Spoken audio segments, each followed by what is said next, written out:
কখনো সময় ভালো যাবে, আবার কখনো সময় খারাপ যাবে। তাই সময় ভালো খারাপ দিয়ে কী করবো, যেটা খেতে ইচ্ছা হয় খাই। এই কাপটা হচ্ছে আমার 100 গ্রাম চাল ধরে। তো এখানে গোবিন্দভোগ চাল নিয়েছি।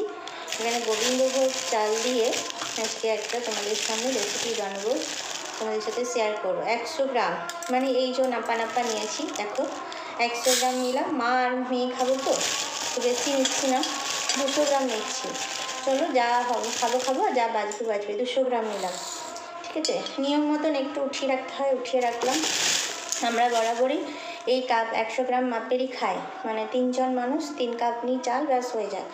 তো আজকে 200 গ্রাম নিলাম। চলো 200 গ্রাম গোবিন্দভোগ চাল নিয়েছি, এটা ধুয়ে নিই ভালো করে। এখানে ঘি নিয়ে নিলাম 2 চামচ, ঠিক আছে।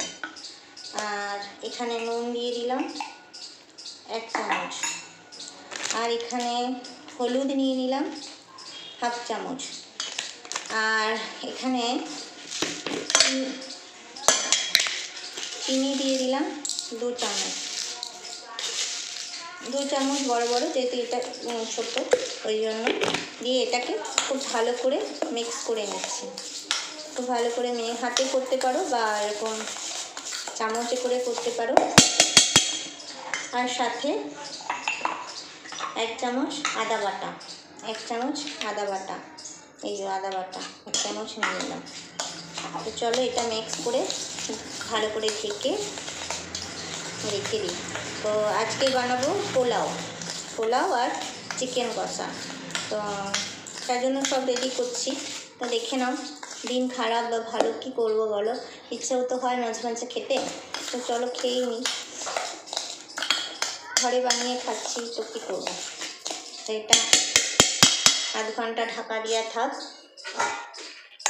বসিয়ে দিয়েছি গ্যাসে, একটু ঘি দিয়ে দিলাম, ঘিটা একটু গরম হোক। লঙ্কা আর একটু গোটা গরম মশলা দিয়ে দিলাম এখানে। তো চলো এগুলোর মধ্যে সবজিগুলো একটুখানি ভালো করে ধুয়ে নিয়েছি, ধুয়ে জল ঝরিয়ে রেখেছি, সবজিগুলো দিয়ে দিই।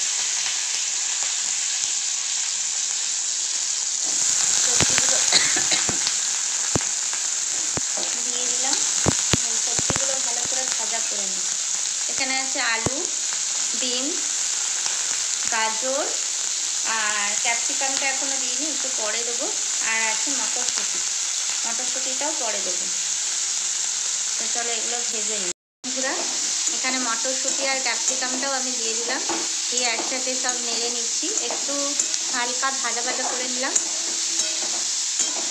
এটা ভাজা করে চালটা দিয়ে দেবো এর সাথে।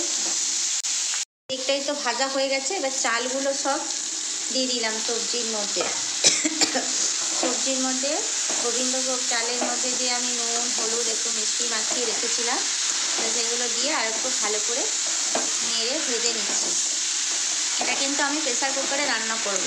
ভেজে নিয়ে আমি প্রেসার কুকারে দিয়ে দেবো।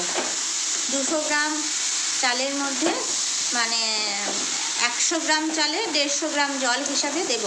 তাহলে যেহেতু 200 গ্রাম চাল দিয়েছি, তাহলে ওই কাপ মেপেই আমি ঠিক 300 গ্রাম জল দেবো, দিয়ে আমি বসিয়ে দেবো প্রেসার কুকারে। তো চলো এগুলো ভালো করে ভেজে নিই। মুহূর্তে কিন্তু আমার চালটা ভালোই ভাজা হয়ে গেছে। ভাজা করে নিলে কী হয়, পোলাওটা খুব ঝরঝরে হয়। তো দেখো ভাজা কিন্তু হয়ে গেছে একদম। তো চলো এবার প্রেসার কুকারটা বসিয়ে দিই। 2 লিটার সাইজের একটা প্রেসার কুকার বসালাম, যেহেতু আমার অল্প 200 গ্রামে তো আর বেশি লাগবে না, ওই জন্য 2 লিটারেরটাই বসিয়ে দিলাম। তো জলটা কিন্তু এখানে মেপেই রেখেছি দেখো। তো এই জলটাই দিয়ে দেবো। জলটা গরম দেবো, সবসময় গরম জল দেওয়ার চেষ্টা করি। তো জলটা বসিয়ে দিলাম, গরম হোক একটু। পোলাওয়ের সাথে খাওয়ার জন্য চিকেন কষা বসিয়ে দিয়েছি। তো আজকে আমি চিকেনটা বড়ই আছে, খুব বেশি না, মিডিয়াম সাইজই আছে। আর আমার মেয়ে একটা টেংরি, ওর তো বরাদ্দ থাকবেই। চিকেনে আজকে জিরা দেবো না, জিরে ছাড়া পেঁয়াজ আদা রসুন দিয়ে চিকেন কষা বানাবো।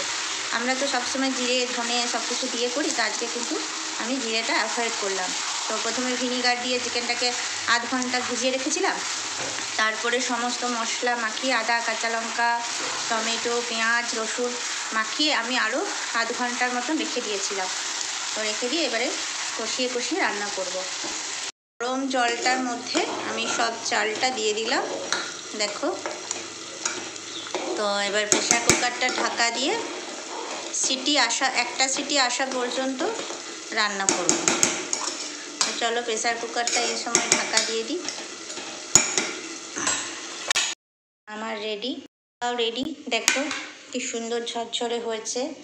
তো চলো, এটা কিন্তু শুধুও খাওয়া যাবে, আর আমি যেহেতু চিকেন করেছি চিকেন কষাটা দেবো। আমাদের মা মেয়ের সিম্পল খাবার পোলাও আর চিকেন কষা। বলো বন্ধুরা কেমন হয়েছে? কি সুন্দর হয়েছে বাসন্তী পোলাও আর চিকেন কষা। এভাবে তোমরাও রান্না করো, দেখবে খুব সুন্দর এবং টেস্টি হবে। তো চলো আজকের মতন টাটা।